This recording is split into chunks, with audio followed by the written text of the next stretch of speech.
은혜 받으실 하나님의 말씀은 이사야서 40장 18절부터 26절까지 우리 한 몫으로 있습니다. 그런즉 너희가 하나님을 누구와 같다 하겠으며 무슨 형상을 그에게 비기겠느냐. 우상은 장인이 부어 만들었고 장색이 금으로 입혔고 또 은사슬을 만든 것이니라.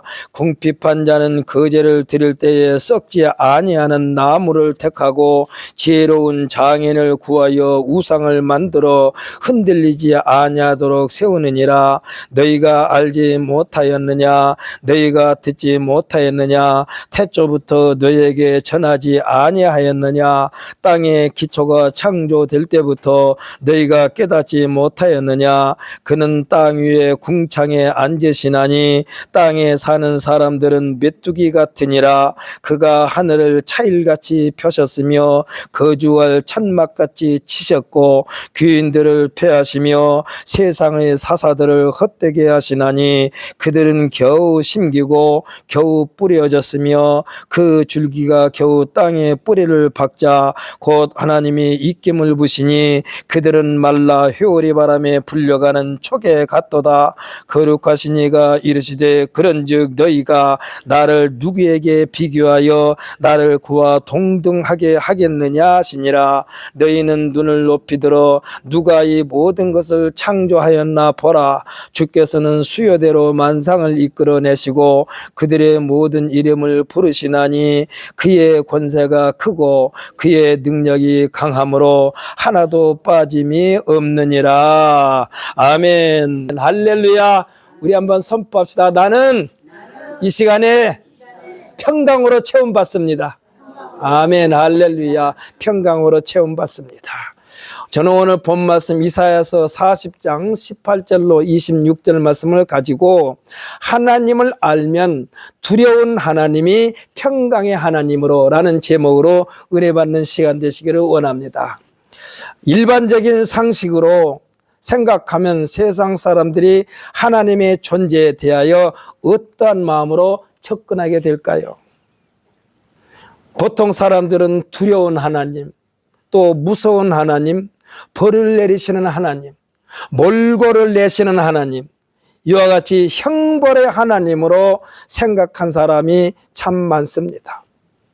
종교적인 관점으로 생각할 때는 사랑의 하나님으로 전혀 다른 하나님으로 인식하게 됩니다. 특별히 기독교에서 가장 강조한 하나님은 사랑의 하나님입니다. 왜 세상 사람들은 하나님을 두려운 하나님, 무서운 하나님으로만 생각했을까요? 이는요, 하나님에 대하여 무지한 결과입니다. 잘 모르기 때문에 그렇습니다. 그러기에 하나님에 대하여 제대로 깨닫게 하시려고 우리에게 하나님의 말씀의 실체, 하나님의 실체에 대하여 설명해 놓은 책이 성경책인 줄 믿으시기를 바랍니다.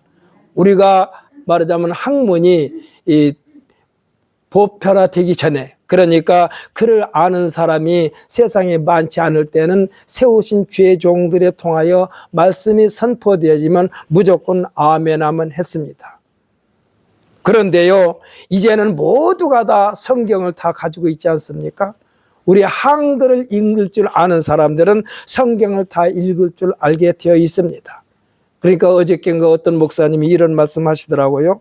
그냥 목사들이 하는 말에 무조건 아멘 아멘만 하지 말고 각자가 하나님의 말씀을 깊이 읽으라고 그러더라고. 깊이 읽어라.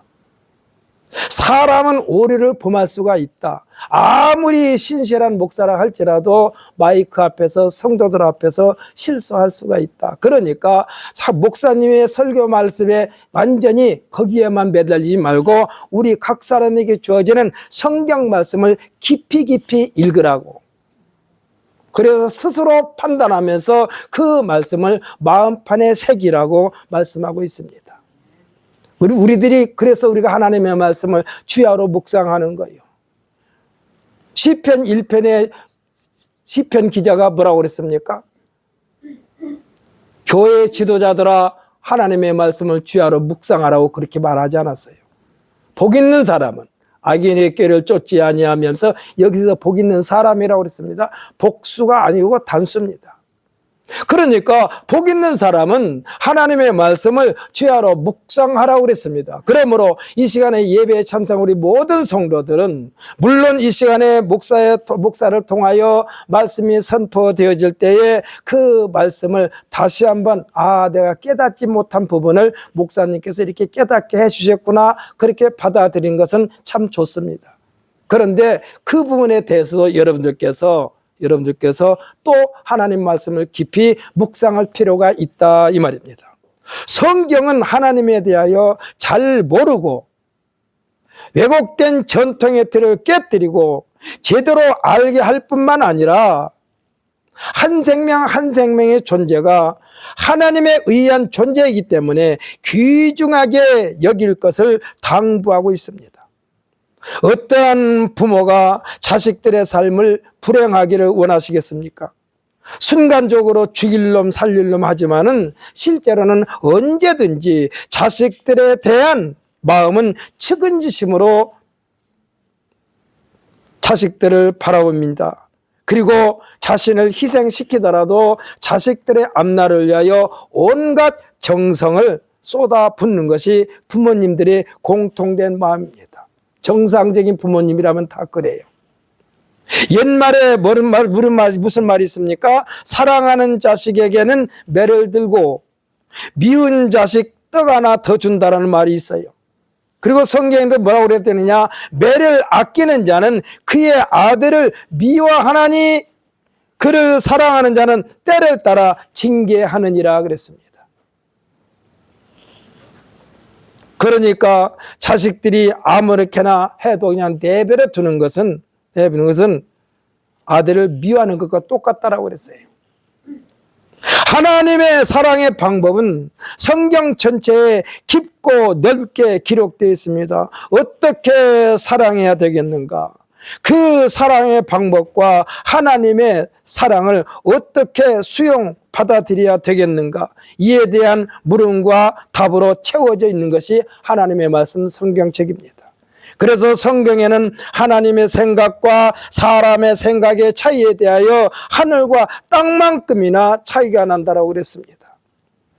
넓고 깊게 생각하는 사람의 마음은 현재에, 그러니까 넓고 깊게 생각하는 사랑의 마음은 현재에 머물러 있지 않습니다. 먼 훗날에도 후회함이 없어야 되겠기에 역사의 주제자 되시는 하나님께 기도하는 것입니다. 성경은 하나님의 뜻을 거역하는 자들에게 뭐라고 그러느냐, 화 있을진저. 여기서 화 있을진저는요, 회초리나 마찬가지예요. 화 있을진저라는 회초리를 듭니다. 이사야서 28장 1절에 뭐라고 그러느냐, 술 취한 자들이 교만한 면류관은 화 있을진저. 술에 빠진 자의 성 곧 영화로운 관같이 기름진 골짜기 꼭대기에 세운 성이여 쇠잔에 가는 꽃 같으니 화 있을진저. 자기의 계획을 여호와께 깊이 숨기려 하는 자들은 화 있을진저. 패역한 자식들은 화 있을진저 했습니다. 그리고 애굽으로 내려가는 자는 화 있을진저 그랬어요. 여기서 애굽으로 내려간다는 것은 뭡니까? 이미 예수로 말미암아 구원받았는데 구원의 자리에서 옛날 모습으로 돌아가려고 하는 자들을 향해 말하는 거예요.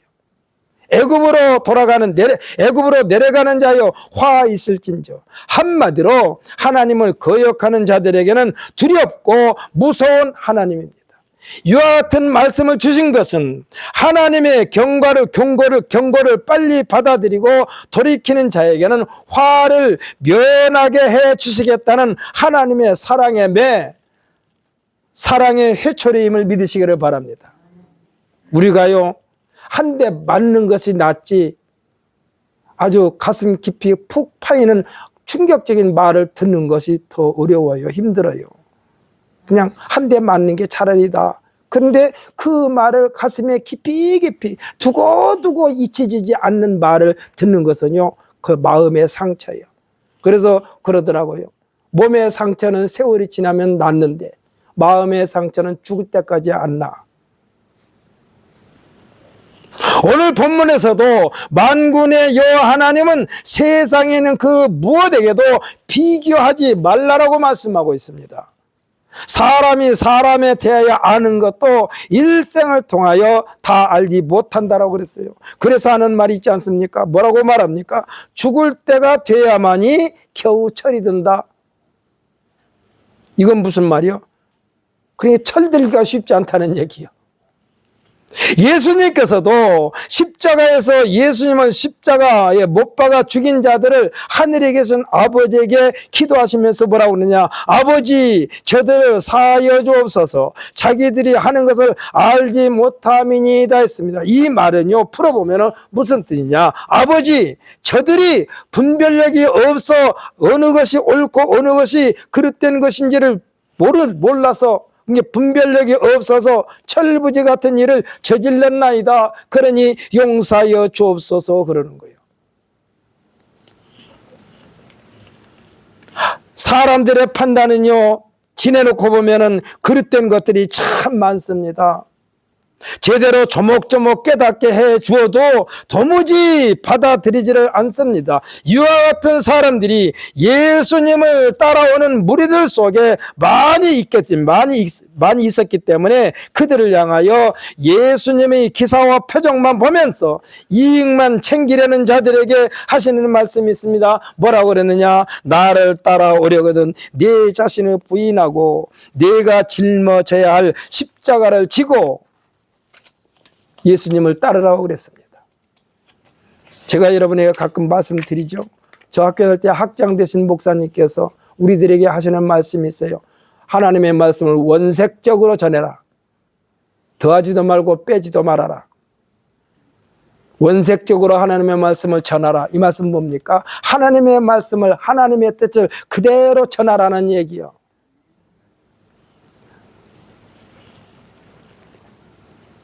그러니까 예수님께서 예수님을 따라오려거든 내 마음속에서 너를 내 안에서 주인 노릇하는 것을 다 내려놓으라고 그러는 거예요. 이 말씀은 뭡니까? 지식도 내려놓고 경험도 내려놓고 내가 잘한다고 장담했던 것도 다 내려놓고 빈 마음으로 그리고 너희가 짊어져야 할 사명이 무엇인가를 깨닫고 그것을 짊어지고 예수님을 따르라고 그러는 거예요.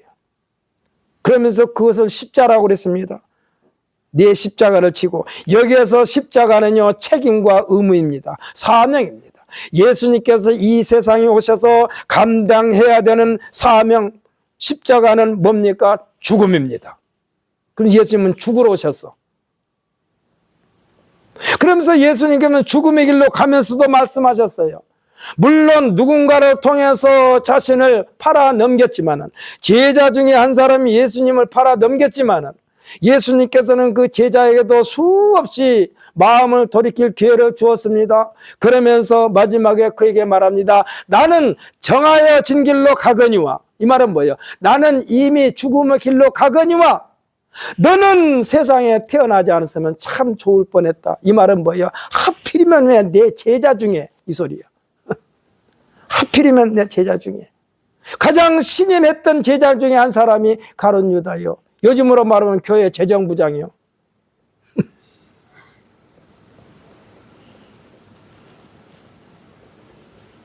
지금은 예수님은 이 죽음을 향해서 가고 있어요. 그 죽음에 대해서 여러 번 말씀하셨어요. 그런데 예수님의 이 죽음은 어떤 죽음이냐? 사망을 철폐하는 죽음인 줄 믿으시기를 바랍니다. 우리에게 영생을 주시기 위한 죽음이요. 온 인류를 살리기 위한 죽음입니다. 이 죽음에 대하여 예수님은 몇 번이나 말씀하셨고 마지막 죽음 앞에 놓고 고뇌한 말씀을 하셨는데 그 장면이 그 유명한 겟세마네 동산에서 아버지에게 간구한 기도, 누가복음 22장 44절에 보면 얼마만큼 기도했는지 힘쓰고 애써 더욱 간절히 기도하시니 땀이 땅에 떨어지는 핏방울 같이 되었더라 그랬어요. 애끓는 기도였습니다. 피를 토하는 기도요. 예수님의 이 기도가 온 인류를 죄로 말미암아 사망 선고를 받아야 할 우리에게 그 사망을 철폐하고 영생을 선물로 받게 하신 줄 믿으시기를 바랍니다. 오늘 본문에서 인간들이 세상에서 어떤 형상을 만들어 신처럼 섬긴다 해도 그 형상들을 하나님과 비교하지 말라는 거예요. 하나님은 하나님이시니 어떠한 형상 안에 갇혀있는 신이 아니라는 것입니다. 여러분, 하나님이 이 교회 안에만 있다고 하면 큰 오산이야. 어느 곳에 가나 하나님이 계셔. 속된 말로 하면 여러분 그림자, 여러분 가는 곳곳마다 하나님이 꼭 지켜보고 계신다라고 생각해 보세요. 우리들이요, 가끔 그 뉴스에 나오지 않습니까? 국회의원들이 국회에서 회의를 열리고 있는데 어쩌면 또 기자들은 그런 걸 잘 집어낸지 몰라. 국회의원들은 지금 국민을 대표해서 거기 앉아있는 사람 아닙니까? 그런데 그 안에서 핸드폰 보고 엉뚱한 짓 하다가 꼭 사진에 찍혀가지고 망신당하는 거 보지 않습니까? 기자에게 뜰킬까 봐서가 아니라 하나님께 뜰킬까 봐서 조심해라 이 말씀이야. 할렐루야. 사람들은 자신들이 주장한 일에 대하여 굽히지를 않습니다. 잘못된 것을 깨닫고 빨리 돌이켜야 되는데 안 돌이켜. 그래서 예수님께서 네 자신을 부인하라고 그런 거예요. 나 자신을 부인해야만이 예수님께서 주신 것을 받아들일 준비를 하는 거예요. 근데 자기 자신을 안 내려놓으니까 예수님께서 네 자신을 부인하라, 그걸 먼저 말씀하시는 거예요. 예수님을 따라간다는 것은 뭡니까? 예수님께서 말씀하신 대로 삶에 적용시키는 것이 예수님을 따라가는 것인데, 자기가 가지고 있는 고정관념을 버리지 않고는 유익된 것만 챙겨. 그러니까 예수님께서 내 자신을 부인하라는 거예요. 굽히지를 않습니다. 자신들의 생각을 바꿀 생각을 하지 않습니다. 허무한 것인 줄을 알면서도, 아무것도 아닌 것을 알면서도 고집을 피웁니다. 그리고 우기고 따지고 물고 늘어지면서 앙탈을 부립니다. 이와 같은 사람에게 한마디로 매듭짓는 말이 있습니다. 이런 말은 우리 또 많이 하잖아요. 쓸데없는 짓 그만하라고. 쓸데없는 짓 그만해라. 세상에서 누구와도 비교가 불가능한 만큼 부와 명예와 권세를 누리면서 떵떵거렸고 주변의 수많은 나라의 왕들에게 부러움의 대상이 됐던 사람이 있습니다. 이 정도면요, 두고두고 세상에서 나보다 부귀영화 공명을 누린 사람이 있으면 나와보라고 큰 소리치며 조금도 후회함이 없을 법한 사람이 있습니다. 그런데 이 사람이 고백한 내용, 그 유명한 고백입니다. 이 고백이 어디에 기록되느냐? 전도서 1장 2절로 11절까지인데 그 사람만 찾아서 읽어볼까요? 946페이지. 본문보다 조금 앞입니다. 946페이지. 전도서 1장. 한두 페이지 차이가 날 수 있습니다. 전도서 1장 2절부터 우리 11절까지 함께 있습니다. 전도자가 이르되 헛되고 헛되며 헛되고 헛되니 모든 것이 헛되도다. 해 아래서 수고하는 모든 수고가 사람에게 무엇이 유익한가? 한 세대는 가고 한 세대는 오되 땅은 영원히 있도다. 해는 뜨고 해는 지되 그 떴던 곳으로 빨리 돌아가고 바람은 남으로 불다가 북으로 돌아가며 이리 돌며 저리 돌아 바람은 그 불던 곳으로 돌아가고 모든 강물은 다 바다로 흐르되 바다를 채우지 못하며 강물은 어느 곳으로 흐르든지 그리로 연하여 흐르느니라. 모든 만물이 피곤하다는 것을 사람이 말로 다 말할 수는 없나니 눈은 보아도 족함이 없고 귀는 들어도 가득 차지 아니하도다. 이미 있던 것이 후에 다시 있겠고 이미 한 일을 후에 다시 할지라.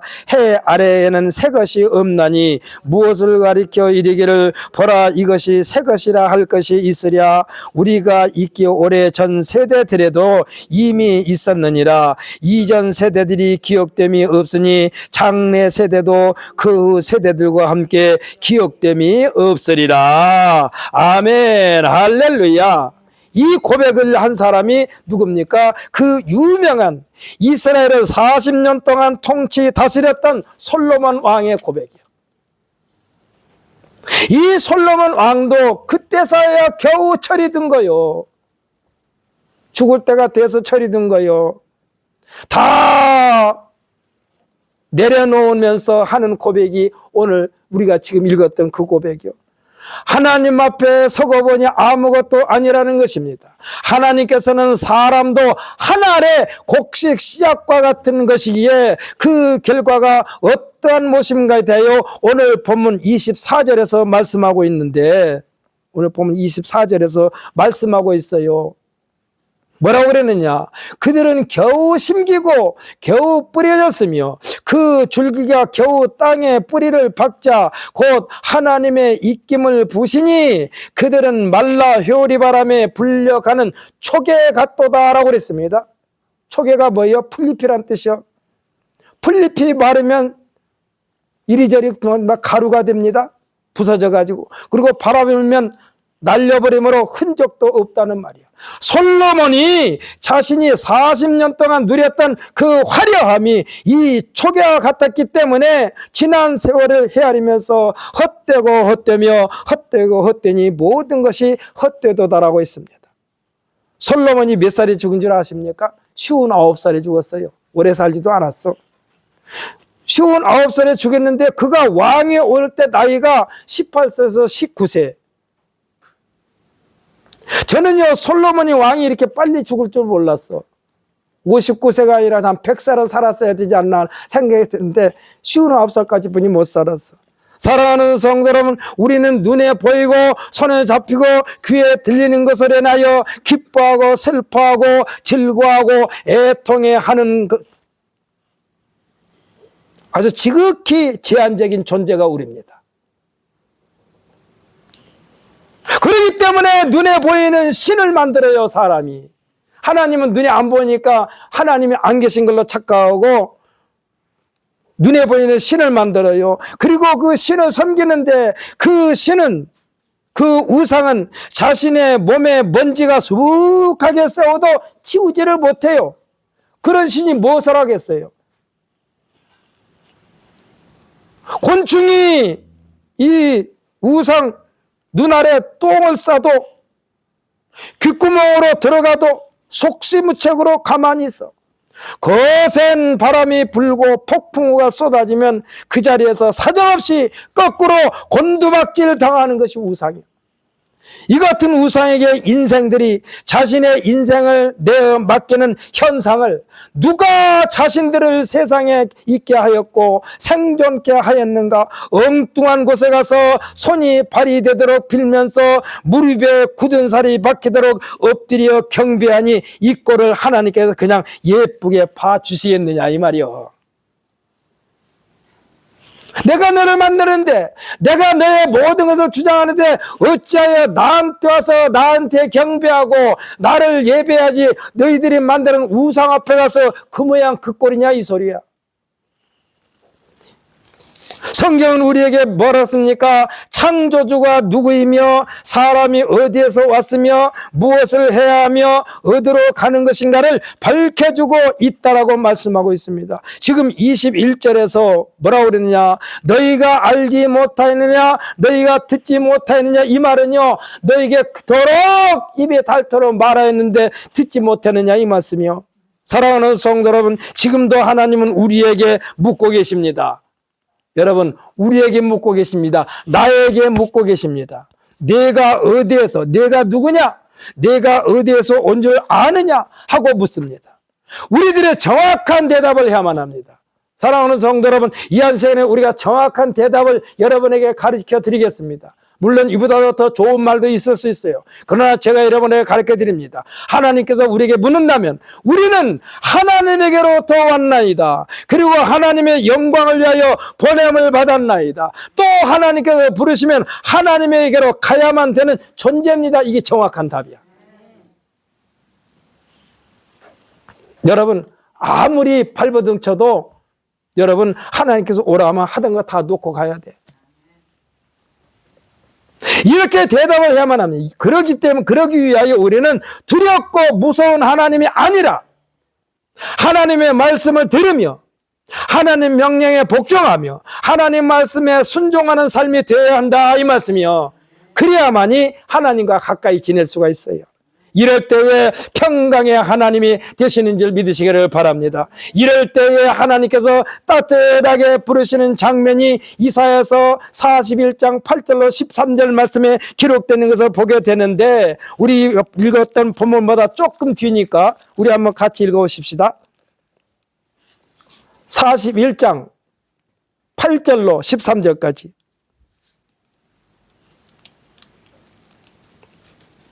함께 했습니다. 그러나 나의 종 너 이스라엘아 내가 택한 야곱아 나의 벗 아브라함의 자손아 내가 땅 끝에서부터 너를 붙들며 땅 모퉁이에서부터 너를 부르고 내게 이르기를 너는 나의 종이라 내가 너를 택하고 싫어하여 버리지 아니하였다 하였노라. 또 계속 읽습니다. 두려워하지 말라 내가 너와 함께함이라 놀라지 말라 나는 네 하나님이 됨이라 내가 너를 굳세게 하리라 참으로 너를 도와주리라 참으로 나의 오른손으로 너를 붙들리라 보라 내게 노하던 자들이 수치와 욕을 당할 것이요 너와 다투는 자들이 아무것도 아닌 것 같이 될 것이며 멸망할 것이라 내가 찾아도 너와 싸우던 자들을 만나지 못할 것이요 너를 치는 자들은 아무것도 아닌 것 같고 허무한 것 같이 되리니 이는 다 여호와 너의 하나님이 네 오른손을 붙들고 내게 이르기를 두려워하지 말라 내가 너를 도우리라 할 것임이니라. 아멘 할렐루야. 이와 같은 하나님은 얼마나 멋있는 하나님입니까? 얼마나 자상한 하나님입니까? 이와 같은 하나님이 우리와 함께 하시겠다고 해서 자꾸 뿌리치면 어떻게 돼요? 그러면 두려움과 공포 속에서만 살 수밖에 없지. 그래서 너희 두려워하지 말고 놀라지 말라고 말씀하시는 거예요. 하나님께서는요 온 인류가 이와 같이 평강을 누릴 수 있도록 명백하게 보장해 주고 있는데 사람들은 어찌하여 하나님 앞에서 어깃장을 넣는다는 말입니까? 이 말이요. 왜 어깃장을 놓고 있느냐? 답은 한 가지입니다. 잠시 있다가 없어지는 안개와 같은 존재가 사람입니다.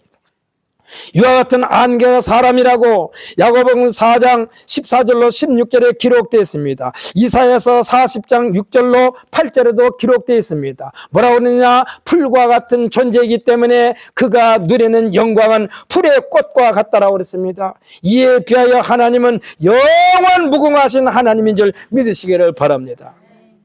사람들 자신의 존재만큼이나 조급해요. 짧은 만큼이나 조급해. 안개와 같기 때문에 이 짧은 시간에 뭘 하려고 보니까 조급해. 매사에 서두릅니다. 그리고 빨리빨리 그 효과가 나타나지 않으면 안절부절합니다. 그래서 성경에 가끔 성경에서 그런 말씀하지 않습니까? 농부의 마음을 가지라. 여러분 봄에 씨앗을 뿌리면 농부가 언제까지 기다립니까? 길게는요 가을까지 기다려. 몇 개월 동안 기다리는 거예요. 그런데 사람들은 빨리 반응이 나타나지 않으면 안절부절합니다. 하나님은 영원 전부터 영원 후까지 다 통찰하고 계시는 줄 믿으시기를 바랍니다. 여러분 태어나기 이전부터 지금까지 계속해서 앞으로 죽은 후에까지도 하나님께서 다 보고 계신다 이 말씀이에요. 이렇다 보니까 눈에 보이는 신을 만들어 놓고 우리들 짧은 안목이니까 그래요. 신이 보여야지 신을 믿지. 눈에 보이는 신을 만들어 놓고 섬기는 우상 숭배자가 됩니다. 이것은요 하나님께서 가장 싫어하는 인간들의 행위야. 여러분 오직 했으면 하나님께서 탐심도 우상이라고 그랬어요. 이 탐심이 뭐 때문에 생기느냐? 하나님을 잠깐 잊어버리면 생겨. 그래서 예수님께서 팔복 가운데 첫 번째 하시는 말씀이 뭡니까? 심령이 가난한 자는 복이 있나니 천국이 저희 것이며. 할렐루야. 성경은 철저하게 우상 숭배를 금하고 있습니다. 이것 때문에 이스라엘의 역사, 인류의 역사는 굴곡이 생기게 된 것입니다. 뭐 때문에? 우상 때문에 굴곡이 생겨요. 하나님께서 그러는 거예요. 너 어째 이렇게 내 말에 어깃장만 놓느냐? 왜 엉뚱한 곳으로만 가고 있느냐? 그래서 제자리로 돌리려고 하나님께서 채찍을 드는 거예요. 인간이 하나님에 비하여 얼마나 하찮은 존재인가. 그 기록이 이사야서 40장 6절로 8절 말씀이요. 오늘 본문보다 조금 앞이니까 6절로 8절까지 읽어봅시다. 함께 있습니다.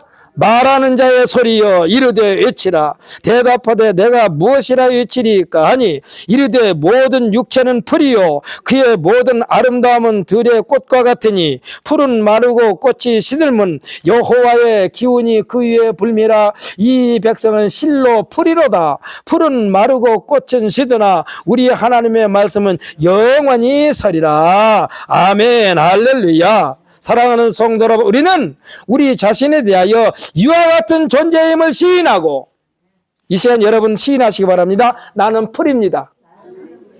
내가 아무리 성공해도 풀의 꽃입니다.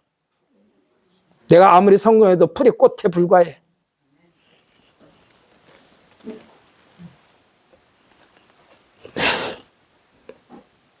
그러니까 우리들은 항상 나는 풀이요라는 고백, 내가 아무리 영광을 누렸다고 풀의 꽃과 같은 존재임을 시인하고 고백하면서 하나님 앞에 겸손하시기를 예수님의 이름으로 축복합니다. 이 겸손이 하나님을 의지하는 것이고, 할렐루야. 이 겸손함이 하나님의 평강을 모시고 사는 임마누엘의 신앙이 되는 줄 믿으시기를 바랍니다. 이 겸손이 쉬운 것처럼 보이는데 가장 어려운 것 중에 하나가 이 겸손이요. 모든 역사적인 인물들 가운데 성공했다가 하루아침에 와르르 무너진 사람들이 대개 다 처음에는 겸손으로 출발했다가 나중에는 겸손이 없어져 버리니까 그 안에 뭐가 들어옵니까? 교만이라는 놈이 들어와. 교만. 그러니까요. 이 겸손이 쉬운 것처럼 보이는데 가장 어려운 것이 하나가 겸손이요. 내 힘으로 무엇인가를 할 수 있다고 생각하는 순간 겸손의 담은 무너지기 시작합니다. 사도 바울에게는요 몸에 가시가 있다고 그랬어요. 이 가시가 어떠한 가시인지는 구체적으로 나오지 않았어요. 그러나 굉장히 활동하기가 불편했던 것만은 사실이에요. 이 가시가 자신을 괴롭혔다고 그랬습니다. 질병이었는지 아니면은 버리지 못한 습관이었는지 기록이 되어 있지는 않습니다. 아무튼 이 가시 때문에 그가 자유롭지 못했습니다. 그래서 하나님께 3번이나 기도했다고 그랬습니다. 여기에서 3번은요 문자적으로 계산하지 말고 그만큼 간절히 하나님께 기도했다는 얘기예요. 이것도 한번 찾아서 읽어봅시다. 고린도후서 12장 7절부터 10절까지인데 신약성경 299페이지. 제가 설교 시간에 본문 말씀을 자꾸 찾아서 읽게 하는 것은 이 하나님의 말씀을 우리 마음판에 새겨야 하기 때문에 그래요. 고린도후서 12장 제 성경으로 298페이지 9페이지 8페이지가 됩니다. 고린도후서 12장 7절부터 10절까지 우리 함께 있습니다. 여러 계시를 받은 것이 지극히 크므로 너무 자만하지 않게 하시려고 내 육체의 가시 곧 사탄의 사자를 주셨으니 이는 나를 쳐서 너무 자만하지 않게 하려 하심이라. 이것이 내게서 떠나가게 하기 위하여 내가 3번 주께 간구하였더니 나에게 이르시기를 내 은혜가 내게 족하도다. 이는 내 능력이 약한 데서 온전하여짐이라 하신지라. 그러므로 도리어 크게 기뻐 기뻐함으로 나의 여러 약한 것들에 대하여 자랑하리니 이는 그리스도의 능력이 내게 머물게 하려 함이라. 그러므로 내가 그리스도를 위하여 약한 것들과 능력과 공핍과 박해와 권고를 기뻐하노니 이는 내가 약한 그때의 강함이라. 아멘. 할렐루야. 그러니까 이건 뭡니까? 바울이 나는 약합니다. 그러니 나를 도와주셔야 됐습니다. 그럴 때 하나님께서 적극적으로 개입하여 하나님의 일을 하게 하신다 이 말이요.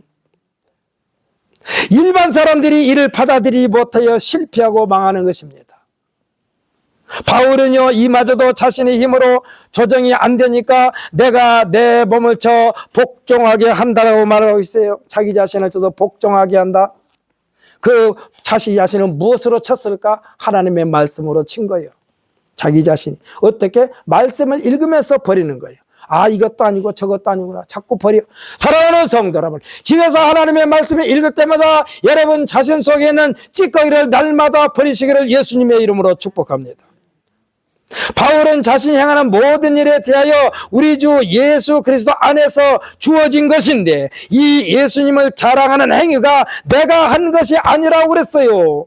자신은 날마다 죽는다. 그러기 때문에 나라는 몸을 통하여 행하여진 결과도 예수 그리스도께서 친히 행하신 것이라고 말하는 거예요. 그러니까 예수께서 자신의 몸을 빌려드린 거예요. 예수님께 자신 몸을 빌려드린 거예요. 내가 맡긴 것이기 때문에 자기와는 무관하다는 것입니다. 내가 한 것이 아니란 얘기예요. 그래서 우리가 예수 잘 믿는 사람들이 성공하면 옆에 사람들이 칭찬하지 않아요. 아이고 어떻게 그렇게 일을 그렇게 엄청난 일을 하셨어. 그때 우리들이 보통 뭐라고 말합니까? 어깨에다 힘줍니까? 아니요. 하나님께서 하셨어요. 내가 한 것이 아니에요. 여러분들이 성공할 때마다, 큰 일을 할 때마다 여러분이 했다라고 착각하지 마십시오. 하나님께서 하신 줄 믿으시기를 바랍니다. 우리가 예수님을 믿고 예수님께 내 인생을 송두리째 내어 맡기는 것은 마치 대장장이에게 무쇠 덩어리와 같은 나 자신을 대장장이에게 맡겼을 때에 뜨거운 풀물 가운데서 벌겋게 달구어 대장장이 마음대로 나누어 수많은 연장을 만드는 것과 같습니다. 제가 어렸을 때 보면은요, 대장장이들이 물론 동네 와가지고 이미 끝이 무뎌질 대로 무뎌진 것을 새롭게 해주신 것도 있지만은 그 자리에서 새로운 연장을 만들어주는 것도 봤어요. 여러분 자동차에 보게 되면 스프링이라는 거 있어요. 스프링이 꼬불꼬불한 거 말고 자동차 바퀴 옆에만 이렇게 길게 늘어진 철판 얇은 거 있어요. 그것도 스프링이라고 그러더라고. 그거가 굉장히 단단한 새거든요. 근데 그거를 대장장이들이 많이 가지고 다녀. 왜 그러느냐? 그 단단한 철인데 그거는 굉장히 강한 철입니다. 근데 그 철을 벌겋게 달궈가지고 그걸 나눠요. 그래서 그 나눠가지고 칼도 만들고 낫도 만들고 그래요. 저는 그 어렸을 때 보았어. 동네마다 1년에 한두 번씩은 꼭 와요. 그 대장장이들이. 그렇게 우리 자신을 예수님께 내어드릴 수 있는 우리 모두가 되시기를 예수님의 이름으로 축복합니다. 그러면은 예수님께서 내어드리면은 우리 안에 감춰져 있는 하나님의 놀라운 은사, 그것을 하나님께서 사용하시는 거예요. 각 사람에게 주는 은사가 다 달라요. 여러분 혹시 1달란트 받았다고 여러분 서운하게 생각하지 마십시오. 1달란트가요 어마어마한 돈이요. 계산해 보니까 금으로 따서 몇 킬로? 37kg라고 하더라고요. 1달란트가 37kg를 갖다가 돈수로 계산하면 얼마입니까? 3.75g이 한 돈이니까 얼른 계산해도 굉장히 많아요. 한 달란트가 어마어마한 돈인데 다른 사람 5달란트 주고 다른 사람 2달란트 줬는데 나한테는 왜 1달란트만 줍니까? 그래가지고 땅속에다 파묻어놨다가 주인한테 혼나는 장면 나오죠.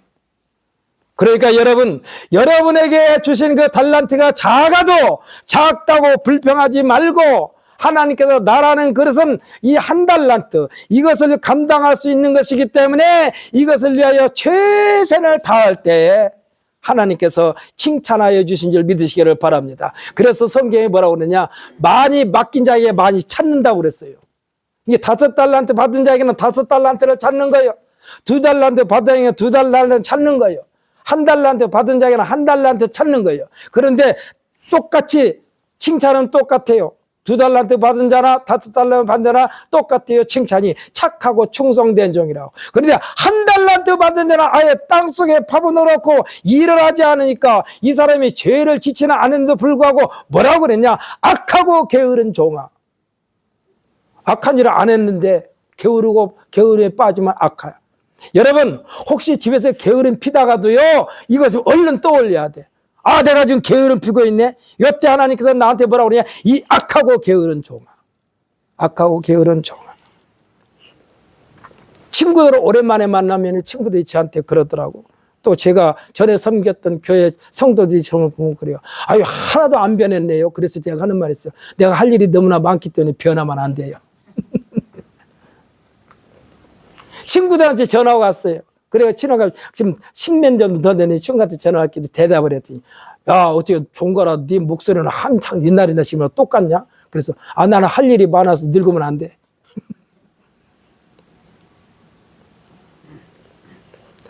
오늘 본문에서 말씀하십니다. 피조물, 이제 만들어진 것들이 감히 만든 이에게 동등됨을 받으려고 건방지게 구느냐고 묻는 거예요. 25절부터 26절의 말씀입니다. 뭐라고 그랬느냐, 거룩하신 이가 이르시되 그런즉 너희가 나를 누구에게 비교하여 나를 그와 동등하게 하겠느냐 하시니라. 너희는 눈을 높이 들어 누가 이 모든 것을 창조하였나 보라. 주께서는 수혜대로 만상을 이끌어내시고 그들의 모든 이름을 부르시나니 그의 권세가 크고 그의 능력이 강함으로 하나도 빠짐이 없느니라 라고 말씀하고 있습니다. 여기서 하나도 빠짐이 없다는 건 뭐냐, 온전하심, 완벽, 우리가 좋아하는 퍼펙트입니다. 이 사실을 인정하고 따르는 자에게는 언제나 두려운 하나님이 아니라 평강의 하나님으로 오셔서 예수님께서 말씀하신 평안을 너에게 끼쳐놓으니 곧 나의 평안을 너에게 주노라 할 때 이 평안으로 가득가득 체험받는 우리 모두가 되시기를 예수님의 이름으로 축복합니다. 이 평안을 제가 이 시간에 예수님 이름으로 선포할 때 우리 모두가 아멘 함으로써 앞으로 인생 여정의 평강의 주인공들이 되시기를 예수님의 이름으로 축복하고 선포합니다. 이 시간 제가 여러분에게 이 말을 선포할 때에 예수 이름으로 선포합니다. 이 선포할 때에 아멘 소리를 조금만 해가지고 뭐 크게 하시기를 바랍니다. 제가 선포합니다. 예수 이름으로 선포합니다. 평안을 너희에게 끼쳐놓으니 곧 나의 평안은 너희에게 주노라. 아멘, 할렐루야. 이 시간 기도합시다.